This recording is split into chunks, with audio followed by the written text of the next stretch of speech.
लेकिन ये बताइए कि पहले आपने न्यायपालिका पे सवाल उठाए थे। मैं अपनी बात कह लूं, जी। मैं अपनी बात पहले कह लूं, जी। उसके बाद आप सवाल कर लेना।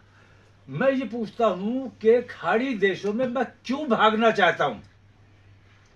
आपको कुछ भी बोलने से पहले आप जिम्मेदार चैनल हैं, जिम्मेदार पत्रकार हैं। पत्रकारिता अगर इस तरह झूठ परोसने का काम करेगी, नफरतें परोसने का काम करेगी, तो हमारे देश का क्या हाल होगा। मुझ पर कौन सा ऐसा आरोप है, कौन सा ऐसा अपराध मैंने किया है जिसकी वजह से मैं खाड़ी देशों में भाग जाना चाहता हूं, जबकि आपने यह तहकीक करना भी मुनासिब नहीं समझा कि मेरे पास पासपोर्ट है कि नहीं है। तो ये जो अपराध आप लोग कर रहे हैं, ये अपराध मेरे साथ नहीं हो रहा है, ये अपराध आप देश के साथ कर रहे हैं। आप देशद्रोह का काम कर रहे हैं, आप देश को बर्बाद करने का काम कर रहे हैं। आपको अपनी ये तरीका बदलना चाहिए। देश के हित के लिए, देश में एकता भाईचारा बनाने के लिए, देश का माहौल अच्छा बनाने के लिए। जो देश को लूटने का काम कर रहा है उसको नंगा करना आपकी जिम्मेदारी है, ना कि उनकी चाटुकारिता करना। बिल्कुल ऐसा ही है जैसे अंग्रेजों के वक्त में हमारे कितने हिंदुस्तानी अंग्रेजों की चाटुकारिता करते थे। आप लोगों ने वो रवैया अख्तियार किया हुआ है, झूठ परोसना।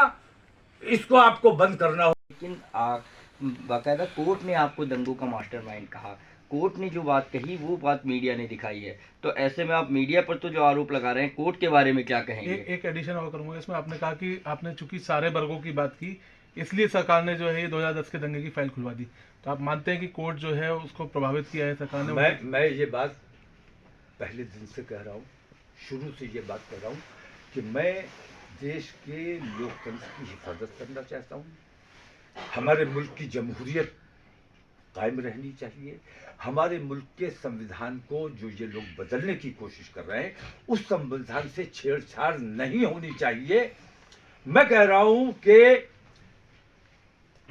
कार्यपालिका पूरी तरह सरकार के कंट्रोल में है। सरकार पूरी तरह देश के खिलाफ काम कर रही है। कार्यपालिका उसके कंट्रोल में है, पत्रकारिता उसके कंट्रोल में है। एक न्यायपालिका हमारे आखिरी उम्मीद, लोकतंत्र का आखिरी किला है न्यायपालिका।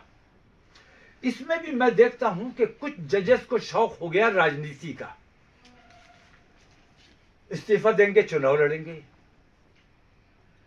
और हमने भारतीय जनता पार्टी, साफ जाहिर है कि उसने भारतीय जनता पार्टी की कितनी मदद की अपने ओहदे पर रहते हुए।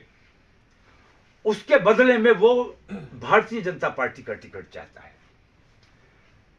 वो गवर्नर जिसने बाबरी मस्जिद का फैसला किया, अगर वो बेईमान नहीं था, उसकी नीयत खराब नहीं थी, उसे गवर्नरी बिल्कुल कबूल नहीं करनी चाहिए थी। उसे कहना चाहिए था कि मैंने अपने विवेक के आधार पे फैसला किया है, अपने विवेक से फैसला किया है, मैंने किसी लालच के लिए फैसला नहीं किया। लेकिन उसने गवर्नरी हासिल करने के लिए फैसला किया था, कि जिसमें भारतीय जनता पार्टी को मुझसे कोई दिक्कत नहीं है।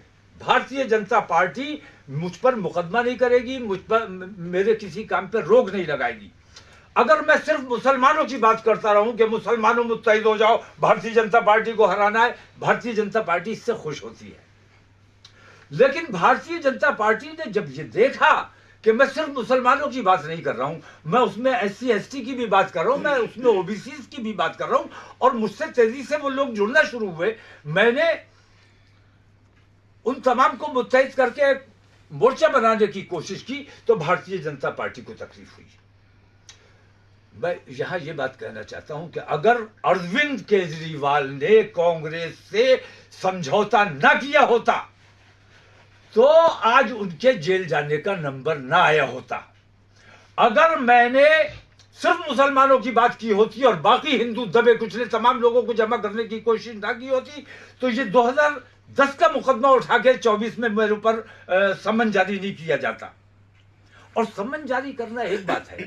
मैं केरला के इंटीरियर में था, मैं उनके इस हौसले को सल्यूट करता हूं कि उन्होंने हुकूमत के खिलाफ जो फैसला किया और अपनी सही बात जो हिंदू शरीयत के मुताबिक होना चाहिए थी, उन्होंने वो सही बात कही और हुकूमत की परवाह नहीं की, जेल की परवाह नहीं की, किसी किस्म की कार्रवाई की परवाह नहीं की। उन लोगों का, हिंदू समाज को, उन लोगों को सम्मान करना चाहिए कि उन्होंने अपने हिंदुत्व की हिफाजत के लिए उन्होंने इन तमाम चीज़ों की मतलब बेखौफ होकर मुखालफत की। तो आने वाले वक्त में उन चारों शंकराचार्यों का सब्र भी काम करेगा और इनकी बेईमानी इनके सामने आएगी। ये आज अगर हमें शरीयत का पाठ अमित शाह जी ने ना पढ़ाया होता तो शायद हमें ये कहने की नौबत नहीं आती, क्योंकि आपका हिंदुत्व है, आप जानो। हमारे इस्लाम में किसी किस्म की मदाखलत या किसी किस्म का आपका कोई टिप्पणी हमें पसंद नहीं है और हम भी नहीं चाहते कि हम आपके मज़हब से मुताल्लिक़ कोई गुफ्तगू करें, लेकिन जो हमें गलत लगता है वो कहना हमारी जिम्मेदारी है।